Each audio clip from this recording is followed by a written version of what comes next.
It's been raining on and off all morning slightly, but now it's decided to come down quite heavily.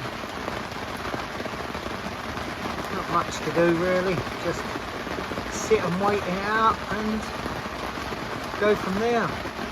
I was planning on moving. The tide's just turning, we're at slack now. So I was going to go with the tide, but there's no reason I couldn't, but what's the point really? This rain is torrential. I haven't actually seen it like this for a long time up here. It's quite nice to sit and listen to. Not much else to do. Can't hear the radio, and obviously I'm not moving in this, I'm just staying put. It's just pointless of trying to move in this weather. There's not anything I need. I was going to go up and get some more fuel. I can do that as I pass it. It's not something that has to be done today. But it may give over and cheer up later. I don't know. We'll just sit this one out. We'll wait and see what happens. As you can hear, the rain is actually getting worse.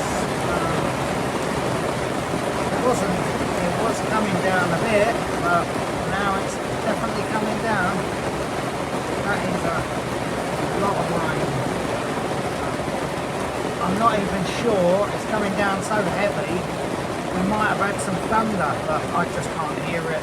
Can't hear a thing. I think going under Beck's old bridge is going to be a bit of a tight fit today. The tide's quite high, but I have waited. It is actually going out, so we'll see.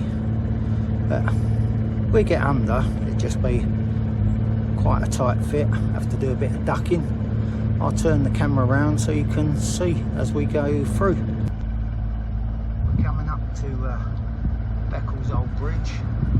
But the clearance is actually more than I thought it was. The tide's gone out a bit more. It's 6.5 foot now, which is plenty for us. 6.5 foot. So might not even have to duck. You never know. Might be in luck. Just stay right in the middle and we should have plenty of clearance on it. I'm going to have to move the camera, I think.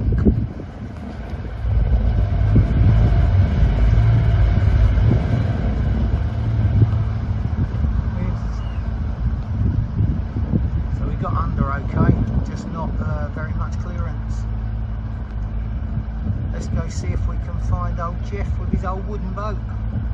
I haven't seen him about for a long time, so we might be able to find him.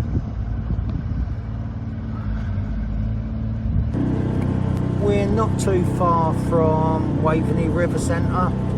I think we're about another 10-15 minutes from Waveney River Centre, which used to be a really nice place. Then I think it was just sold to Tingdean, I think it's called, and they've pretty much stopped with having the boats come in, moor up. They had a campsite there and they had some yurts there. Most of that seems to be gone now, and they seem to be just doing boat brokerage. Obviously they've got some like huts and chalets there that they sell off.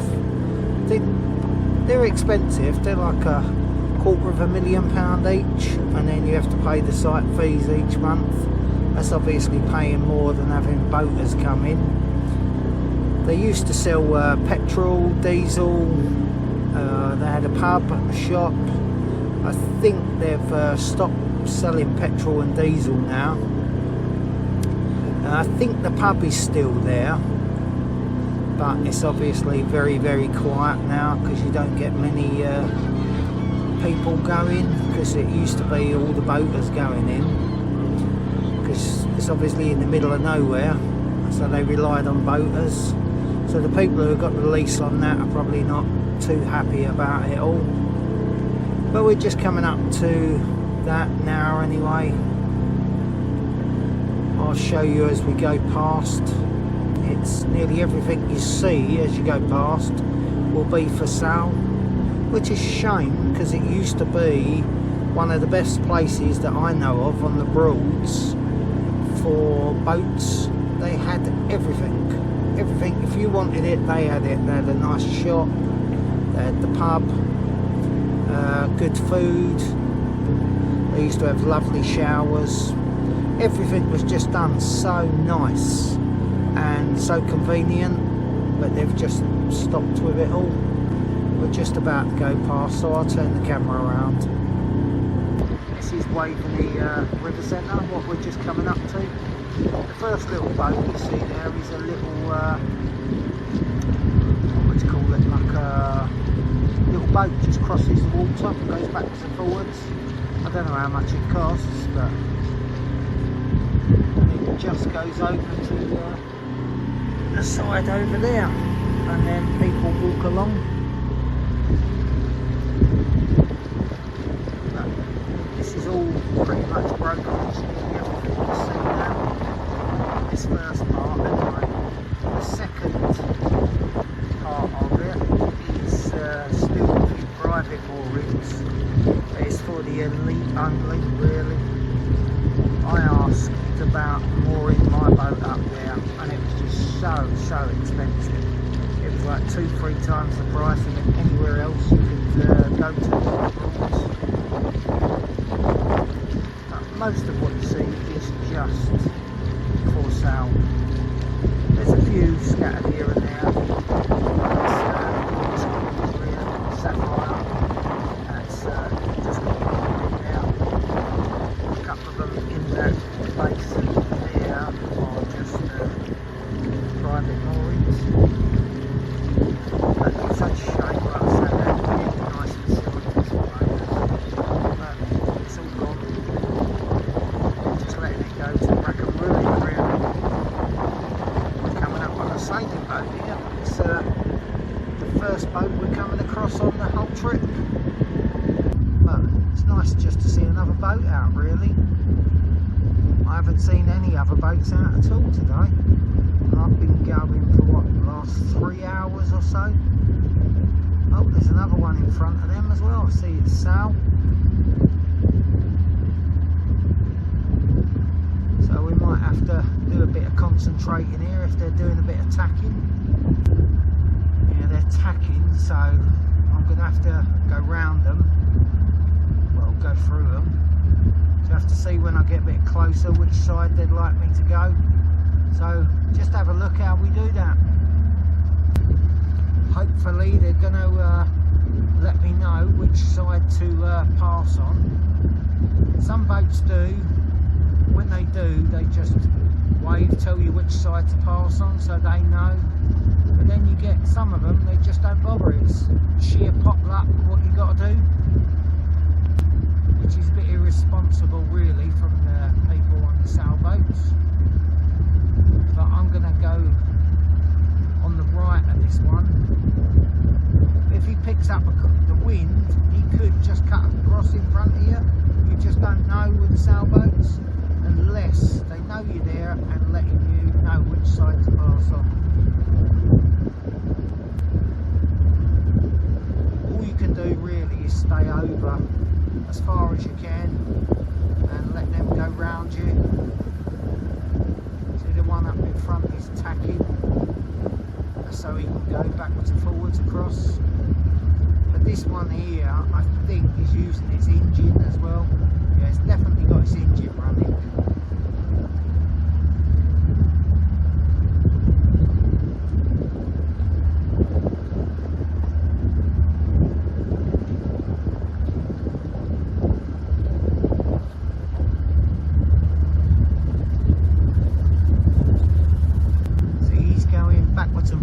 Across the water, just trying to pick the wind up.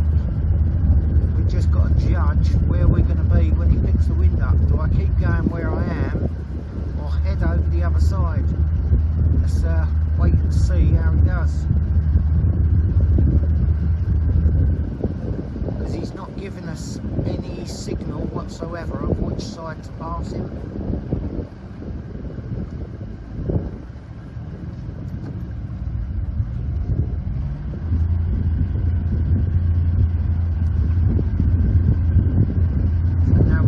Hope he gets out of our way quick enough. As he does, we give a spurt of gas and get past him.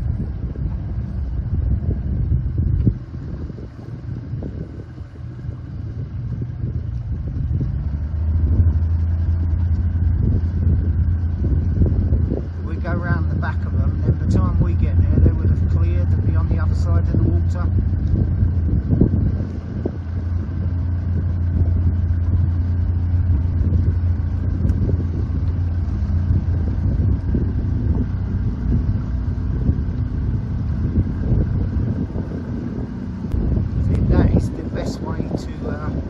Pass a yacht what he's tacking. Don't try and go in front of it. As you see, it's going to turn, head towards the back of it. By the time you get there, it'll be out your way and gone.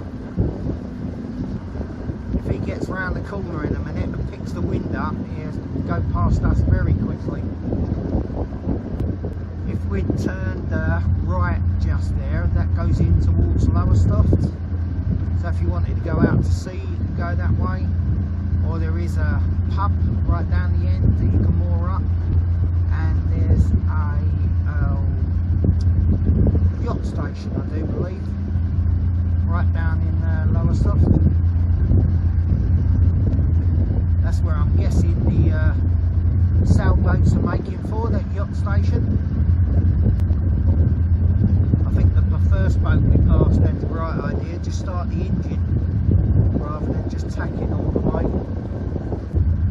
Like I say, it is a bit more helpful if they signal to you and let you know which side to pass on.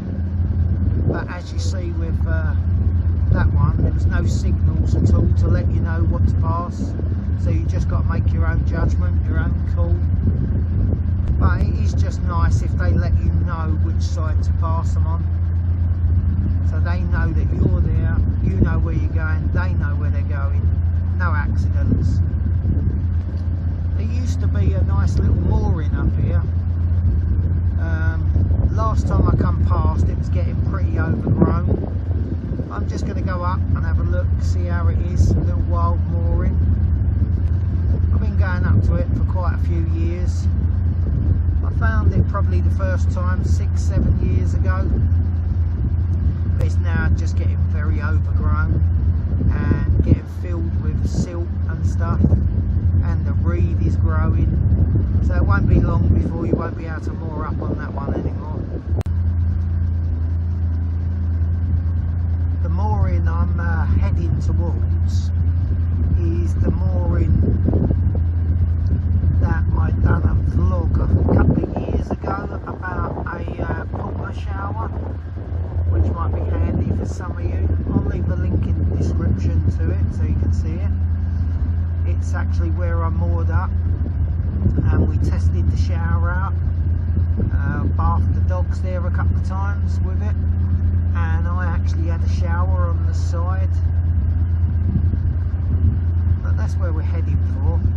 So if you go back and look at the old vlog, you'll see the difference, what I mean with how it used to be and how it's starting to get really overgrown now. It used to be a lovely little mooring spot. There might even be a boat on it, you don't know. You never know, it's all potted up when you're looking for wild moorings. We'll just see if it's available and if we can get in. And if we do get in, I will have to go nose first because of the amount of silt build up in it. I remember last time I come up with Mr. Ryan, I reversed into it and the engine just picked up a load of black silt off the bottom. It's just in the distance there. Well, there's no boat on it, I can see. Let's just hopefully we can get on it, but I will have to go in nose first. You'll see when we get there how the bank's eroding the big tree looks like it's going to come over anytime soon. Hopefully not tonight, obviously, with my boat there, but that's what it actually looks like. The bank's gone, eroded away quite a lot. Oh, there's another boat in the distance. That would have been annoying, wouldn't it? If you see one boat in the distance and it just goes on to that mooring. Because this is a good little spot. The dogs can get on and off and run around. And it's quite secluded, quiet. There is a train that runs at the back here somewhere, I remember, from a couple of years ago. But I'm going to try and get on this mooring anyway, so we can film a bit while we're there and see what it's like. I think that's a hire boat, a Richardson's, I think, I'm not sure. No, Brinks, is it? Yeah, Brinks Crafts. Just hitting their wake. Hire boats seem to have quite a lot of wake for some reason, I don't know why. But when you see the wake Tilly has, there is not much of a wake at all. But then you get hire crafts go past and they seem to have quite big wakes. I don't know if it's the speeds they go at or what. I have no idea. What are you doing, Daisy? Ain't your nose button the fire extinguisher? Come on, get out of there. Always trying to get in mischief, aren't you? Like I say, I'm going to have to go nose first. And we're going to have to take it really slow. There it is, just over there, the spot. See what I mean about the tree is really close to the bank. The second tree you can see used to be where you could moor, but you can't get onto that anymore. It's just completely gone, pretty much.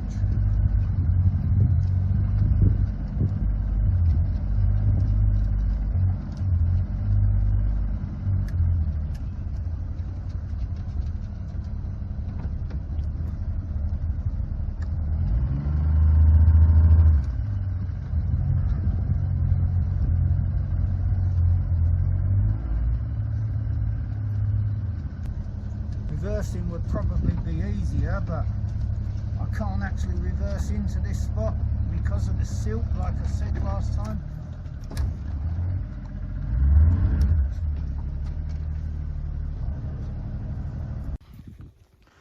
Well, that took a bit of doing, getting into that spot. But it is a nice little spot. Just put the doggies' gangplank out so they can get on and off.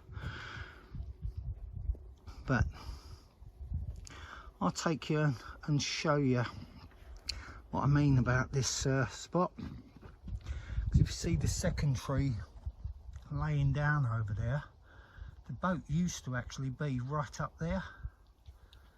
You obviously can't even get there now because of the reeds growing and the silt.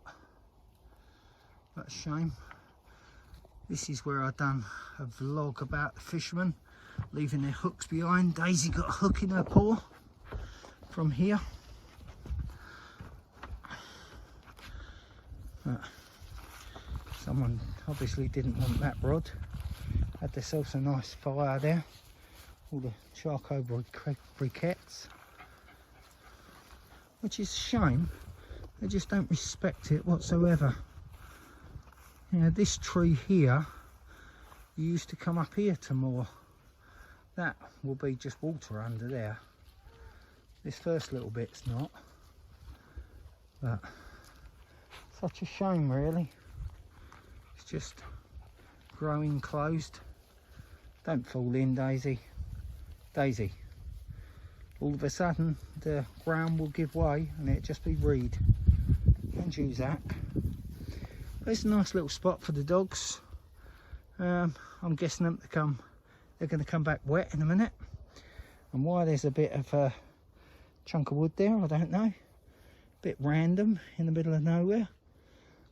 But it is a lovely spot.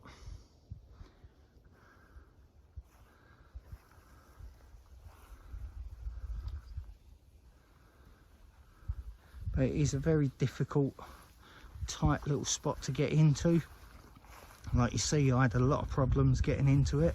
If you was with two of you to moor up, it'd probably be a lot easier, because one of you could just step off, but obviously don't have that luxury, so I have to do it on my own. But it's doable, so don't let it put you off.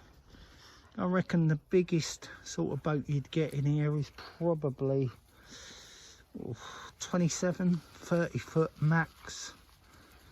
I think 30 you'd be pushing it really, because you think Tilly's 23. We're right at the back there, and you've only got that little bit in the front, and most of that is silt. You can maybe make it out, it's just not deep at all. But that's where I went into last time and got all the gunk in my engine, in the cooling system. But luckily enough, when I fired it out, it pumped most of it out. So the tide's on its way out now, so I have to keep an eye on it anyway. But the dogs are enjoying themselves. They'll have a little wander, a new little spot for them. They love it.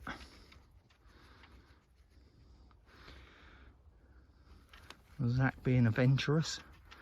Is he going up the gangplank or down the gangplank? Who knows? I don't think he knows. What's the other one doing? Oh, she's here. It's just a shame when they do this, just have a fire in the middle, fishing rod. Well, I don't need that anymore, just leave it behind. It's, like I say, this is the spot where Daisy got the fishing hook in her paw. We had to get it out. Just carelessness really, of just throwing your hooks around and not bothering.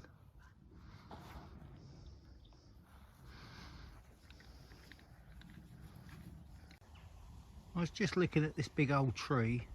Someone's hacked in the side of it. There are steps to go up, and there's one more round so they can get onto that bit. And then if you look closely up there, they've got a piece of rope where they obviously made themselves a swing to go in the water, and that's broken off, and they've just left it. But really they should cut it free again. I'm not sure I'd want to swing on this tree really. It's really close to the edge now. Let's see, this one's toppled over. And the one in the distance there is toppled over. I'll get off and show you that one in a minute. But it hasn't died, funny enough. It's toppled onto the ground and continued growing. Some people going along water skiing. They seem to be having fun. They just don't slow down at all going past the boats, and they just cause such a wake. Here it comes, the wake. There's two of them behind it. We're just lucky that they fell off right as we're coming past. The wake is just ridiculous, what they're causing. They'll be back in a minute. They're coming back with their boat to pick them up.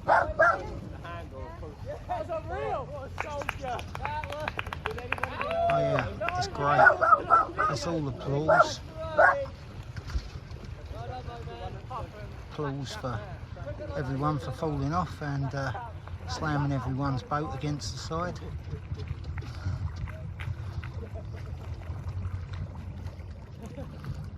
We might need a copy of that if that's alright.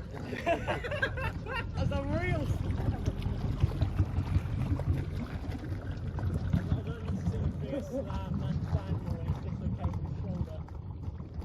You got the handle? Hang on, he ain't got the rope.